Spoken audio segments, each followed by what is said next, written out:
Programme শুরু করবার জন্য সকলের সহযোগিতা কামনা করছি।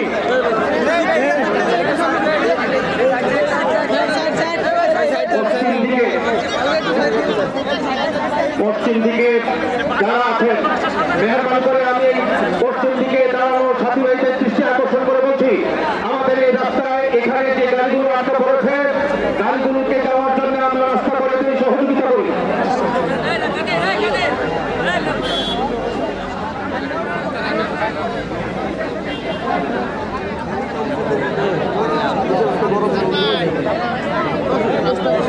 আমরা দেখতে পাচ্ছি হাজার হাজার দাওয়াত তাবলীগের সাথী, হাজার হাজার তাওহীদি জনতা, হাজার হাজার ছাত্র তলাবা উলামায়ে কেরাম জায়গার